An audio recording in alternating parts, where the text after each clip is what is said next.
بسم اللہ الرحمن الرحیم۔ السلام علیکم اسٹوڈنٹس، آج ہم 9th کلاس کا سبق نمبر 9 ہے، جو کہ ایک امتحان کے نام سے ہے۔ سبق کا نام امتحان ہے، وہ ہم پڑھیں گے، لیکن اس سے پہلے ہم ان کے جو مصنف ہیں مرزا فرحت اللہ بیگ، ان کا جو تعارف ہے وہ پڑھیں گے، اس کے بعد ہم سبق سٹارٹ کریں گے۔ تو ہم اس ٹائم بک پہ پیج نمبر 69 پہ ہیں، تو اسٹوڈنٹس ہم سٹارٹ کرتے ہیں۔ مرزا فرحت اللہ بیگ 1883 میں پیدا ہوئے، یہ ان کی تاریخ پیدائش ہے۔ یہ یہاں پہ لکھ دیتے ہیں ہم تاریخ پیدائش، اور یہ کیا ہے؟ تاریخ وفات ہے۔ تو اسٹوڈنٹس 1883 میں پیدا ہوئے اور 1947 میں ان کی وفات ہوئی۔ مرزا فرحت اللہ بیگ دلی میں پیدا ہوئے، دلی شہر کا نام ہے انڈیا کے، وہاں پیدا ہوئے، اور سینٹ اسٹیفنس کالج دلی سے بی اے کیا، اور انہوں نے کالج سے بی اے کیا۔ زمانہ طالب علمی میں ڈرامے اور کرکٹ کا شوق رہا۔ طالب علم کے زمانے میں، یعنی کہ جب اسٹوڈنٹ تھے، بطور اسٹوڈنٹ، اس دوران انہوں نے ڈرامے میں اور کرکٹ میں شوق تھا کافی انہیں، اور 1907 میں حیدرآباد دکن چلے گئے اور پہلے تعلیم اور پھر عدالت کے محکموں سے وابستہ رہے۔ پہلے تعلیم کے بعد انہوں نے حیدرآباد گئے، وہاں پہ انہوں نے تعلیم حاصل کی، اور پھر عدالت کے جو محکمے، جو ڈپارٹمنٹ ہیں عدالتوں کے، وہاں پہ انہوں نے وابستہ رہے، یعنی کہ نوکری کی۔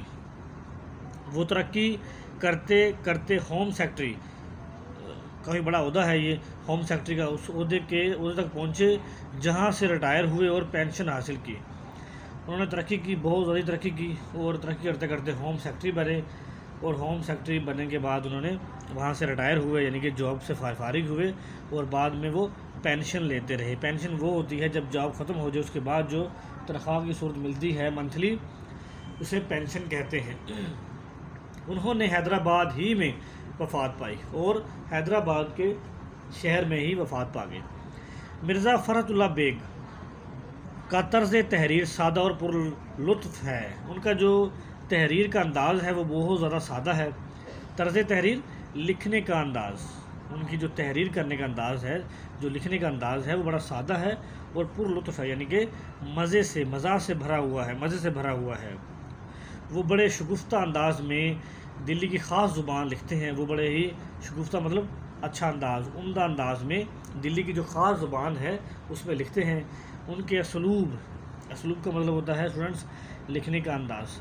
اسلوب میں تصنع، اس کا مطلب ہوتا ہے مصنوعی، بناوٹی وغیرہ، اور بناوٹ نام کو نہیں، یعنی کہ ان کے جو تحریر ہے اس میں حقیقت پسندی ہے، بہت زیادہ مقصد پسندی ہے، حقیقت انداز ہے ان کا، لکھنے کا انداز ہے بہت زیادہ ہے، بناوٹی نہیں ہے، دکھاوا اس میں نہیں ہے۔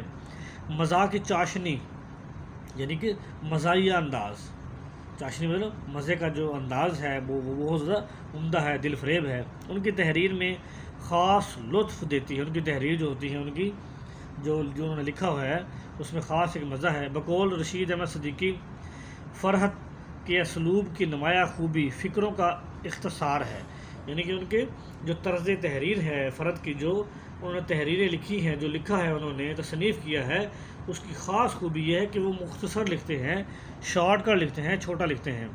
وہ چھوٹے چھوٹے فکروں سے رواں دواں عبارت کا جادو جگاتے ہیں، یعنی کہ چھوٹے چھوٹے فکرے لکھتے ہیں اور چلتے جاتے ہیں، اور عبارت سے، یعنی کہ فکرے سے فکرہ نکلتا ہے اور رکتے نہیں ہیں، اور بہت زیادہ اس اپنی مہارت کا جادو جگاتے ہیں۔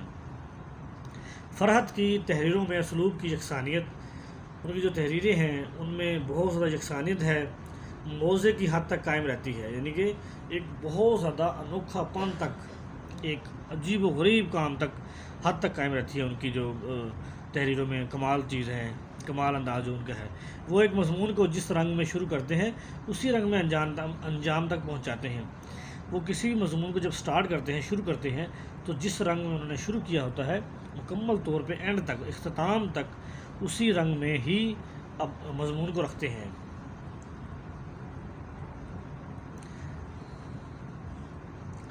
مرزا فرحت اللہ بیگ ابتدا میں مرزا علم نشرہ کے کلمی نام سے لکھتے رہے، اس نام سے مرزا علم نشرہ کے کلمی نام سے لکھتے رہے۔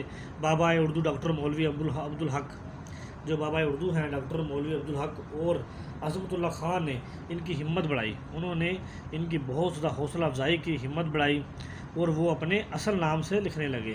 پہلے اس نام سے لکھتے تھے، بعد میں ان کی جو ہمت بڑھی، حوصلہ بڑھا کہ میں اچھا لکھتا ہوں، بہتر لکھتے ہوں، تو اس کے بعد انہوں نے اپنے اصل نام سے لکھنا شروع کیا۔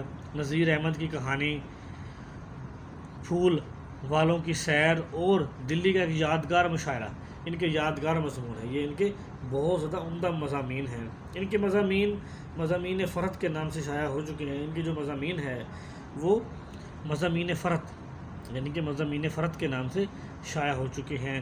وہ قادر الکلام، یعنی کلام پر ان کو بہت زیادہ قدرت رکھتے تھے، وہ بہت زیادہ قابو تھا، کنٹرول تھا کلام کے اوپر۔ شاعر بھی تھے۔